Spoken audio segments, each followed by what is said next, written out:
البتہ یہ ہے کہ اس واقعے کی جو یادگار ہے اس میں کوئی شک نہیں ہے کہ اس نے مسلمانوں میں سے ایک گروہ کے دل میں قربانی اور شہادت کا جذبہ بہت پیدا کیا، اس میں کوئی شک نہیں۔ اور جس طریقے سے کہ عاشورہ محرم میں یاد منائی جاتی ہے، جس طریقے سے اس نے اہل تشیع کے اندر قربانی کا جذبہ بے انتہا پیدا کر دیا، اگرچہ وہ جذبہ بروئے کار نہیں آتا، اس لیے کہ ان کے ہاں یہ عقیدہ ہے، یہ طے ہے کہ جب تک حضرت مہدی ظاہر نہیں ہوں گے ہم کسی کے خلاف بغاوت نہیں کریں گے۔ یہ پوری تاریخ میں ان کا معاملہ رہا، تمام جو ہے ائمہ اہل بیت کا معاملہ رہا، جب تک مہدی نہیں آتے keep sitting and keep waiting, wait and see, that's all۔ یہ تو خمینی صاحب نے کیا ہے، آیت اللہ خمینی صاحب نے، کہ انہوں نے یہ ایران کے شیعوں کو باور کرایا کہ بھائی جب آئیں گے حضرت مہدی آ جائیں گے، لیکن ہم اب ہاتھ پر ہاتھ رکھ کر بیٹھے رہیں، باطل کو چیلنج بھی نہ کریں، ہمیں کچھ تو کرنا چاہیے، وہ ہاتھ پاؤں ہلانے چاہیے، اور کچھ نہیں تو مہدی کا راستہ جو ہے صاف کرنا چاہیے، تمہید کرنی چاہیے، ان کے راستہ ہموار کیا جائے۔ تو یہ ان کی بڑی عظمت ہے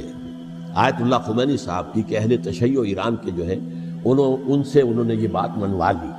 کہ ہم بالکل انرٹ نہیں بیٹھے رہیں گے، بلکہ اب انہیں نائب امام قرار دے کر اور ولایت فقیہ کے فلسفے کے حوالے سے، یہ دو چیزیں ان کی جو ہیں بنیادی فلسفے کی ہیں، وہ اس وقت میرا موضوع نہیں ہے،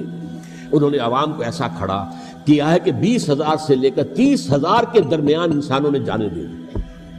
عورتوں کے جلوس نکلے، شیرخوار بچہ گود میں ہے عورت کے، اور گولی کھا رہی ہے، مر رہی ہے، گر رہی ہے۔ آپ سوچئے زندگی کتنی عزیز ہوتی ہے، اور شیرخوار بچے کے لیے ماں کی جو زندگی ہے، اس ماں کو اپنی زندگی کتنی عزیز تر ہوگی کہ اپنے لیے نہیں تو اس بچے کے لیے مجھے جینا ہے، لیکن نہیں، گولیاں کھائیں گری۔ یہ جذبہ انہی میں ہے۔ واقعہ یہ ہے کہ اہل سنت کے اندر یہ جذبہ نہ ہونے کے برابر ہے۔ یہ میں واشگاف الفاظ میں کہہ رہا ہوں، پورے عالم اسلام میں صرف شیعہ ایران ایسا نکلا ہے کہ جس نے بادشاہت کا خاتمہ کیا، باقی سعودی عرب میں بادشاہت بیٹھی ہوئی ہے، ڈٹ کر بیٹھی ہوئی، اربوں ڈالر کا ایک ایک محل بنتا ہے ان بادشاہوں کا، اور سنی سن ہے، سن، کوئی حرکت نہیں۔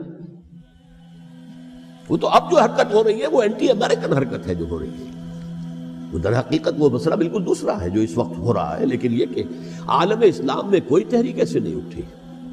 یہ اہل تشیع میں ہے جو بالکل استثنائی بات ہے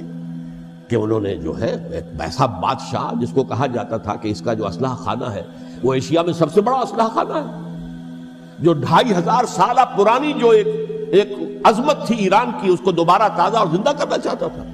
2500 سالہ برسی اس نے منائی تھی، اس کے لیے ایک شہر آباد کیا تھا کہ خسرو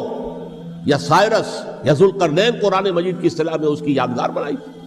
اور وہ سوچ رہا تھا کہ وہی عظمت دوبارہ ایران کی ہوگی جو کہ خسرو کے زمانے میں تھی، جس کا قرآن مجید میں سورہ کہف کے اندر ذکر ہے، مشرقی فتوحات، مغربی فتوحات، شمالی فتوحات۔ تو وہ بادشاہ ہے، اس کو بھاگنا پڑا ہوا قربانی کی وجہ سے۔ تو یہ جو ہے واقعہ کربلا نے، اس میں کوئی شک نہیں ہے کہ ایک ایسی مشعل روشن کی ہے جس کو کہ ہر شخص کو دیکھنا چاہیے۔ یہ بھی انسان، جیسے کہ اقبال نے ایک شعر کہا تھا غالب کے لیے، فکر انسان پر تیری ہستی سے یہ روشن ہوا ہے، پرے مرغ تخیل کی رسائی تاک ہو جا۔ تو فکر انسان پر حضرت حسین کی قربانی سے یہ واضح ہوا ہے کہ انسان کس حد تک جا سکتا ہے قربانی دینے کے لیے اپنے کسی مقصد کے لیے۔